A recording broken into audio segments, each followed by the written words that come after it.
Let's have a coffee chat. I had the privilege to sit down and speak with David Tile. He is the founder of ArticleWriting.co and the current owner of Nerdy Joe. I hope you enjoy the conversation. All right, so thank you for being here. It's my pleasure. You know, I wanted to talk to you because you're obviously just incredibly successful with ArticleWriting.co and Nerdy Joe. And now you're also an advisor for AIGO. Did I say that correctly? That's right. IGO. IGO. Yes. Okay.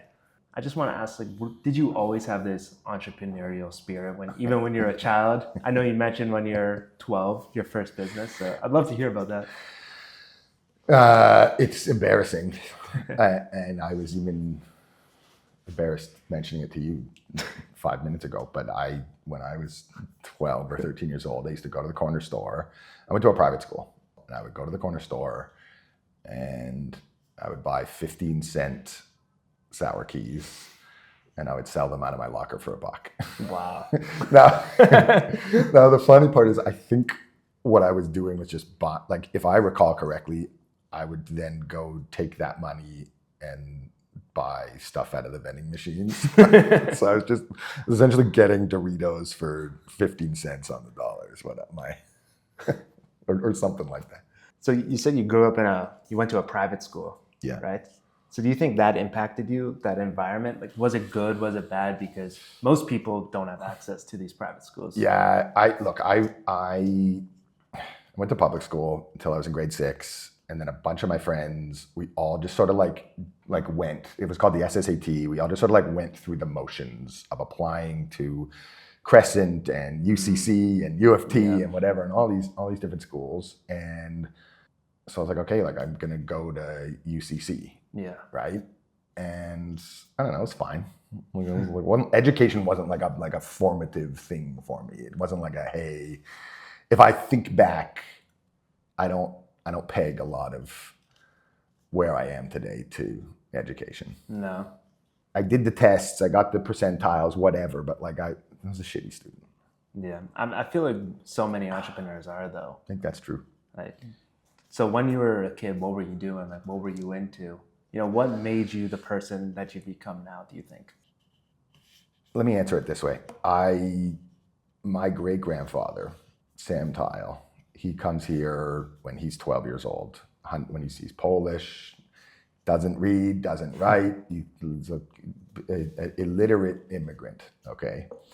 And he becomes a tailor.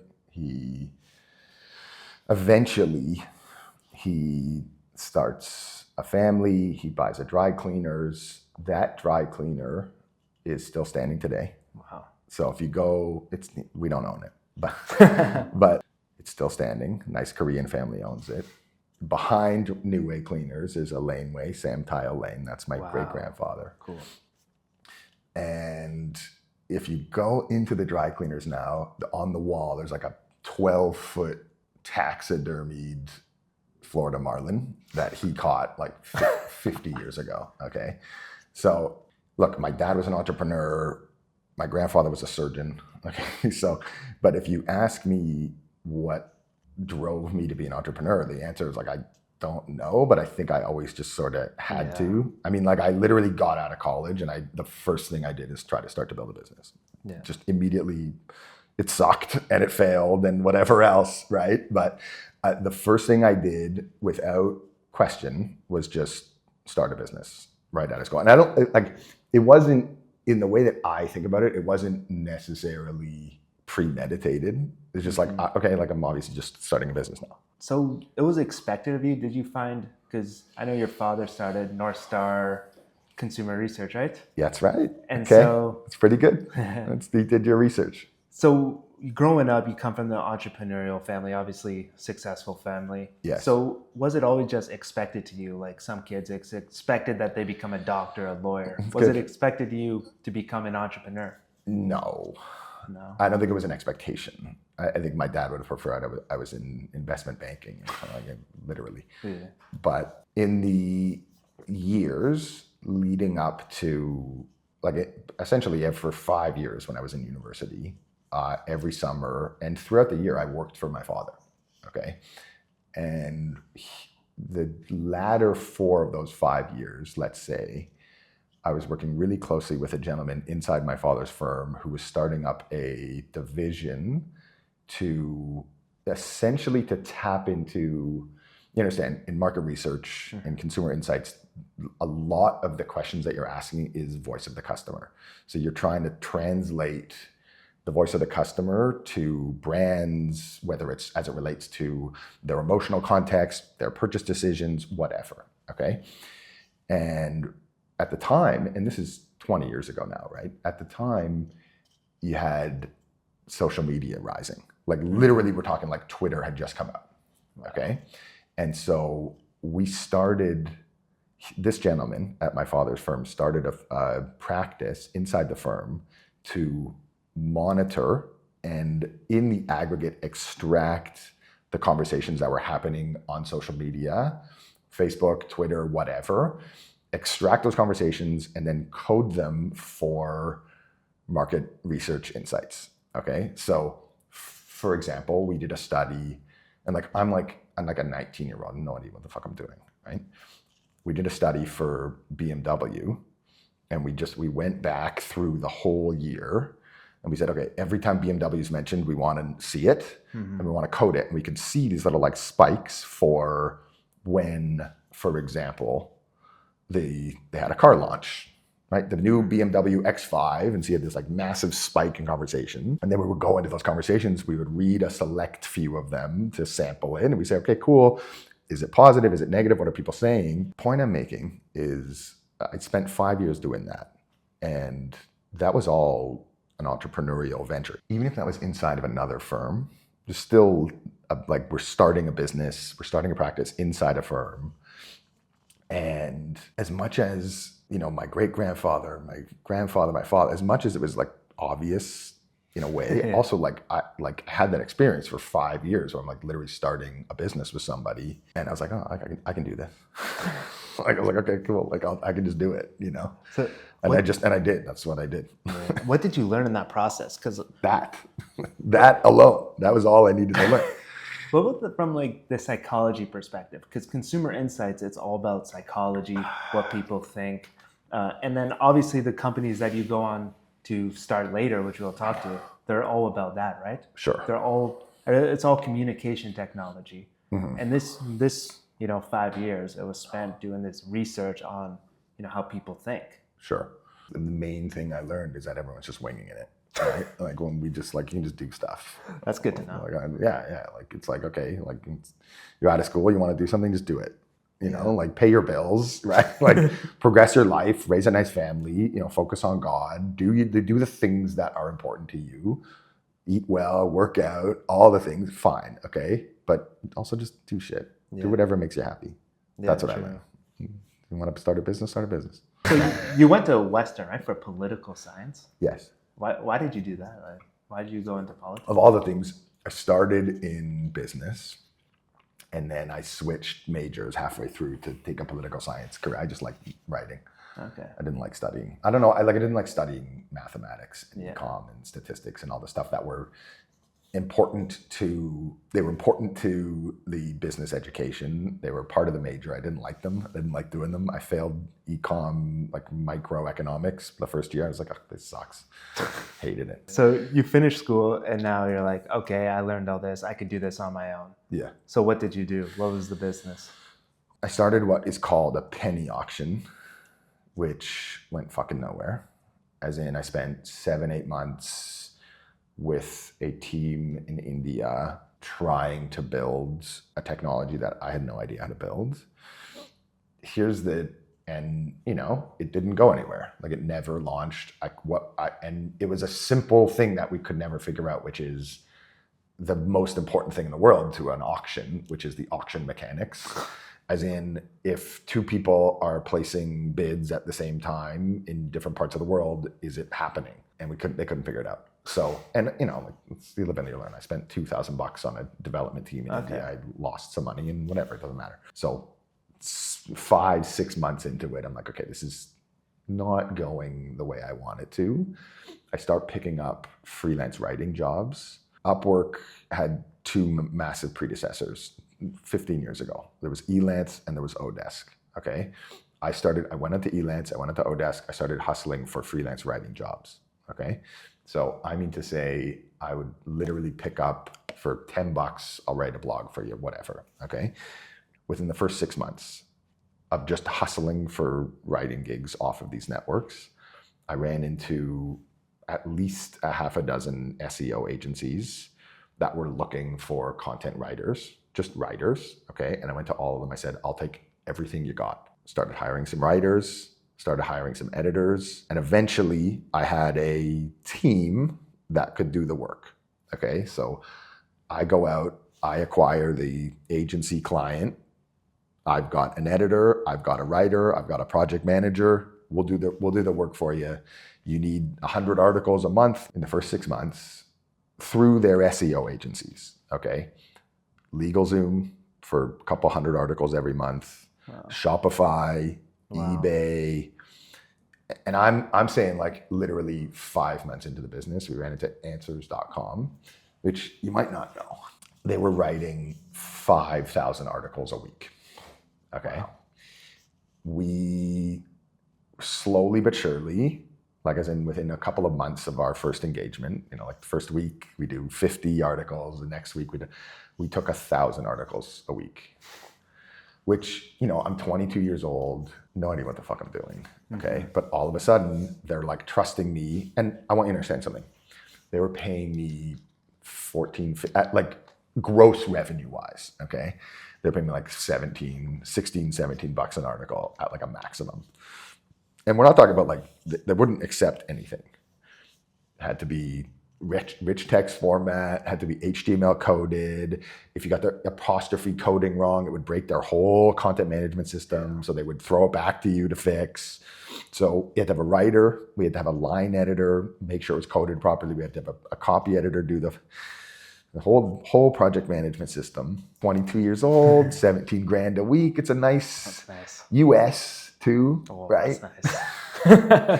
So it was a nice little problem. Even if like literally there was like every other Friday night, like I missed the deadline of Friday evening and like on the phone with the Philippines with my writers at midnight at 3 a.m. like, hey, can you take 5 articles and do it in 12 hours? Like even if there was some hiccups in that way, because you're just figuring it out, right?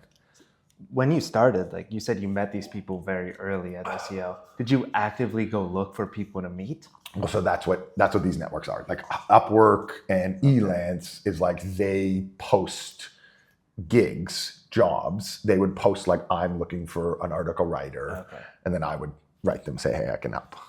Yeah. And then you just did a good job. So how many? Yeah, I mean, I tried. I like went to them and I said, hey, I can do this for you for sure. Give me a test, give me a trial. I'll do it for free, whatever. But then B, I said, how much do you need? What are you actually trying to do, right? And then I would go and I would say, okay, cool. These guys need 100 articles every month. That's a $3,000 opportunity for me. Let me go and nail that. Yeah. So would you say at this point is where the trajectory was set to take off? Where your career starts to move up. Yeah. The big story, maybe a year into that, call it an agency, right? Mm-hmm. I met this dude out in Montreal named Thomas, okay? Polish immigrant, so nice tie-in with my great-grandfather. Ex-Canadian military, the coolest dude I ever met, like actually crazy. And I think he was like pretending he was a little more crazy just to have fun. But so this gentleman, his business was in affiliate marketing. So in the modern context, it's a big industry now in the modern context. And it was then. I mean, it always will be. Even if it was 15 years ago, this gentleman was what's classically known as a super affiliate. Okay, so he had a bunch of relationships. This dude out of Montreal, bunch of relationships with firms that would pay him to promote their websites on speculation. Okay, so what I mean by that is he had a whole bunch of review and guide websites, many of which were in the adult dating space. Okay. So what I mean by that is Ashley Madison. Do you know Ashley Madison? I don't. Oh gosh. Ashley Madison was a conglomerate. Ashley Madison was a website, okay? But Ashley Madison was a website that essentially promoted cheaters. Okay. So if you wanted to have an affair in your marriage, Ashley Madison would facilitate that affair. Okay. Now I'm pretty sure that was a marketing ruse, as in it was just Tinder before Tinder. Okay. That's basically what Tinder is now. That's what, but all of these things are just ways for men and women to meet each other. Yeah. Right. But before there was Tinder, before Hinge and Bumble and all these things, there were adult dating websites where you would make a profile, you'd pay them, and they would facilitate. So this guy, and I'm talking like websites like Ashley Madison were called like Sex Search. Oh. Okay. Like literally that was SEO, right? Well, but here's the business. Okay. So a year into my writing agency, I run into this guy. He's got maybe a half a dozen websites, doing a couple $1 million a year. The websites are 500-600 pages, reviews, guides, all in and around adult dating. Okay. So he would build a website. They would write stories like I'm a traveling salesman, and every time I go to Calgary, I use this service to find somebody to hang out with for the night. Yeah. Okay. And so I met this guy. We started doing some writing work for him. He really liked our service and our project management and the quality of the work and whatever else.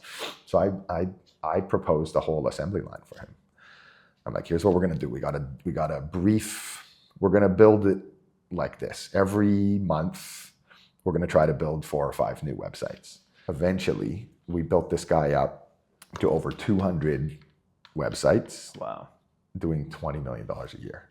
Each or altogether? No, total. So that's still a lot. Yeah, no. Like, and I'm again 23 years old.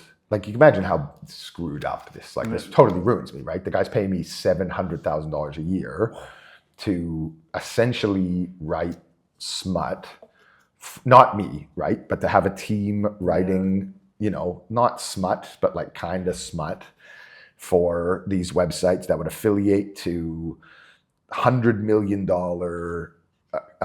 conglomerates of adult dating websites, right? Like you got to understand something. In his business, he had 200 money sites, but then he also had a network of 12,000 separate websites that were called a private blog network. Okay. So long story short, you have a website. If you want that website to rank for any specific terms, you need a velocity of backlinks from other websites. Okay. Back in the day, you could sort of fake it. Okay. It was a spam technique, but you could sort of fake that backlink juice by having your own websites linking into your money site. Okay. This guy had 12,000. Wow. So we wrote content for all of them. Okay. So he had a network of 12,000 websites. They would link into his core money sites, and then the core money sites would rank well. That tactic with a Google update died.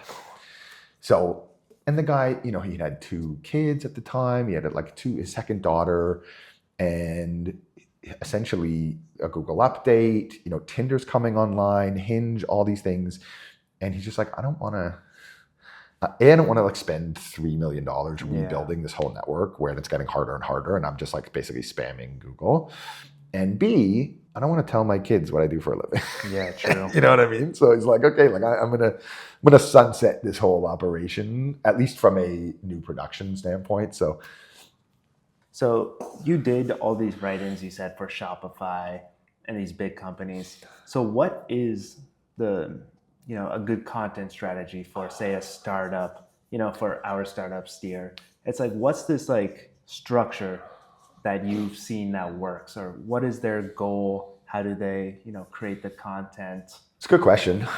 But I don't know. I mean, everybody's got, I think answering it would be a disservice to your audience. Yeah. The truth is, everybody should be coming up with their own unique stories, their own unique vision, their own unique angle. I like what you're doing. Yeah. I mean, I'm happy to be your first guest. But my point is this: who's your audience, right? What do they do? What do you do for your audience? What do they do? And then if you can figure out a way to have some sort of an impactful moment within their ecosystem of content consumption, then you'll catch their attention. And it'll be for, 0.3 of a second. And hopefully they click the link and they get to know you guys a little bit. But the root of that is really diving into your own understanding of what it is you do, who is your target consumer, and why should they give a shit about you? Everything else should flow from those questions. Yeah, that makes sense. So when you start with companies, is that what you start with? Those questions? Or do they have that? They come to you? So, yeah. Right? Yeah. Clients, generally speaking, would come to us and say, we have this specific acute objective that we're trying to accomplish. How would you solve that problem? This gentleman, Tiki Barber, he was starting a cannabis fund. So he had a group of partners. He's putting $20 million into this cannabis fund. And he needed decks. He needed people to apply to take his money. Okay.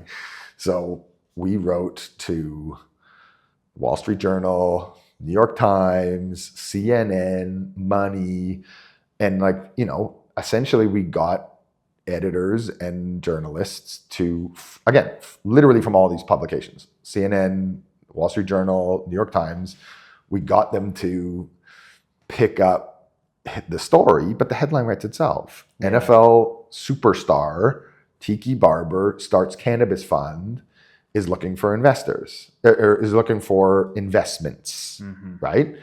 Bunch of people applied. He got thousands of applicants, and they filled the fund up, and that was that. Can you also talk about that process of making it simple, and also what this does for companies? So if you have the publications, how does this help your investor relations? Because this is PR, right? Yeah, sure. This is what it's all about, because people think it's just people knowing you. It's no, it's also about credibility. Yes. When you're trying to raise money. Yes. Well, you were just featured in a newsletter. Yeah. What did it do for you? Yeah, it did very well. Many people reach out, that maybe they were skeptical before, and now they see Toronto Metropolitan University posted on their LinkedIn. Yeah. And they're like, okay, this is real, and this is something I should pay attention to. That's right. That's exactly right. Yeah, you've seen that happen many times. Totally. Yeah. It plays in every dimension, as you just described. It plays with investors. Yeah. It plays with your target audience. It's good for organic. So it's good for organic traffic acquisition, but it's also good for search. Okay. As in, if you get a good backlink from an outside website to your website, it helps your website build authority. It also helps with talent. As in, if your business, generally speaking, and this might not be true in a couple of years with artificial intelligence, but generally speaking, businesses are built with great teams. And if you're, as an entrepreneur, if you're a founder, if you're a startup, whatever, talent acquisition is almost the most important thing in the world. For sure. Getting press, getting validation from major publications is not only, again, is really important as a funnel for talent, right? Because talent be, oh, look at this guy, what's he doing? Oh, that's really interesting. I should go and talk to him. But also on the flip side, retention, it's tremendously important for talent. Yeah. You would say this is one of the most important things for businesses that's probably overlooked a lot of the times. I think that's probably true. Yeah. So going back now to your story, so you built now this successful company, articlewriting.co, and now, maybe the tides are turning. I think you mentioned, it basically got wiped out from ChatGPT. Yeah. So can you talk a little bit about that? So, when you seem like you're very early a lot of the times on these, like you're early on the article writing, the SEO, and you're early on seeing the, where this business was going, and Sure. then you go into the automation, outbound enrichment. So you talk a little bit about that transition. Yeah. Like, what made you see that? How did you know? What were the signs? And Sure. then what you did after going to Nerdy Joe. It's so funny. Like,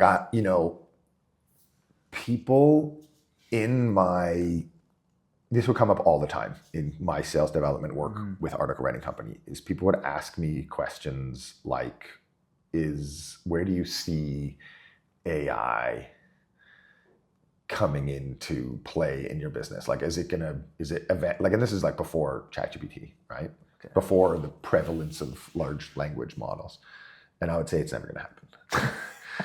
But I would say it like this. I would say human storytelling is dynamic human storytelling is such a fundamentally human experience. And there's so much nuance that goes into writing a good piece of content and at the written word level. And I still think this is true. Okay. But LLMs have come close. Yeah. Okay. So I think actually even Sam Altman and that ilk were surprised at how good it was, how quickly it was. But the point is, I didn't see it until it was there. And I reacted because I had to, out of necessity, as in I had a multi-million-dollar business that was going like this. And I'm saying, like, I took a 30% haircut right at the beginning of COVID. Yeah. And then through COVID, we had all of our SEO agencies who were paying us hundreds and hundreds of thousands of dollars every year. They came to us, they said, David, like, we have to go with the robots. They're 100x cheaper than you, and the quality is going to be roughly the same. There was a long debate in that period of time as to whether or not AI content would rank well, and would Google demonetize those websites or blah, blah, blah. There was a lot of consideration, but I was on the front lines. Everybody was just going with ChatGPT, and that was that. So, like, literally we lost like a multi-million-dollar business in that. Just so, a quick pause on that is like, what was that like? So you're probably on top of the world. That fucking was terrible. You're so, you're making so much money. You feel good about yourself. And one day you wake up to, probably you saw it on Twitter. That's where I saw it. And you're like, what's this thing? You're like, let me check this out. Was it like, oh, fuck? Or, so what was that kind of Not really. We started using it, right? We're like, okay, cool. Like, let's figure out how we can use this in our business. Yeah. But it was just as easy for our client. Like, our client paying us $30,000 isn't going to come to us and be like, okay, like, we're going to pay $300 now. Like, it just didn't. So we started using it, and we sort of did two things at the same time, right? Like, we were already really focused on PR, thought leadership, content marketing as a business, right? So we really tried to focus on, okay, what can we do that separates us from a high velocity of generic AI content? It worked, but the business was going like this, right? And as much as we were doing decent work at the PR content marketing stuff, it was not the same. So I went out and I started looking for an acquisition. Just like, I can't be in this dying business anymore, So then where does Nerdy Joe come about? Because this is basically... We bought Nerdy Joe 2 years ago. You looked at that company, and were they doing stuff with AI before? Did they start when, AI came out, or were they doing this outbound before, and you see the opportunity for AI in this business? Yeah, it was just, I found a nice kid who was running this small business, and I'm like, I'll pay, it was like nothing, right? Like, he had like a handful of clients. So I was like, okay, like, I'll pay you a few bucks. I'll buy the company. We can be partners, and we'll try and grow it together. And that was what we did. It wasn't like a big, complicated acquisition. And has that played out how you would have hoped? Well, the funny, of all the things, right? We bought Nerdy Joe 2 years ago. Okay, bought Nerdy Joe. Started immediately applying a whole bunch of SEO, content marketing disciplines. So if I'm an SEO expert, okay. Started applying a whole bunch of SEO, content marketing disciplines to the Nerdy Joe website. Takes off. By 12 months into the acquisition, I'm getting 75,000 hits to the website every month on good money terms, like cold outbound, appointment setting, cold email agencies, etc. And that was, generating 100 new business appointments for me every month, maybe, 60, 80, 100, whatever. And I just closed them. So we turned an agency on through, of all the things, through the SEO content marketing disciplines on that website. So what was the agency there? That's Nerdy Joe. Yeah. So what is exactly you're doing? You're doing sales leads, right? Yeah, sales development. And then we're using Nerdy Joe for, yourself to get clients for Nerdy Joe. No. I mean, like it's just a funny irony, which is that we get just so much inbound activity through Nerdy Joe that we don't need to outbound. But that's only because I'm my own way about the kind of business I want to run, and I'm not trying to get 700 clients. Like, as in, with Nerdy Joe, I'm trying to have 24 clients that I have, a fairly aggressive stake in their success. There's a lot of guys in the cold outbound business. They have hundreds and hundreds and hundreds of clients. They will charge you $5,000, they'll charge you $10,000 a month, and they know full well that you're going to churn in 4 months. And I call them, I guess it's a classic term, they're churn and burn factories, right? So in other words, you acquire a customer, you charge them $10,000 a month to do sales development. You know that 99.9% they're going to be gone in 4 months. That's the average. So you're going to take $40,000 from them. If it was a valuable piece of their business development architecture, they wouldn't leave after 4 months, right? Yeah. They would stick with you. So in other words, you're not really building a business. You're just taking $40,000 from people, and maybe they learn something, maybe they get a system, or more likely not, right? Or more likely they've just wasted $40,000. Yeah. And I don't want to do that, right? Yeah. So I have a lot of people coming in. The majority of people that come in through my website, I say no to. And when I have something that is interesting to me, that I know I can grow, that I can participate in a meaningful way, I have half a dozen advisories now as a consequence to that business development angle. Yeah. I guess this is, one of the last questions I want to ask, but just how important are people in your business? How important are the relationships, and what strategies, if any, do you use to manage them? The people you employ, the people that work for you, are the most important thing in the world.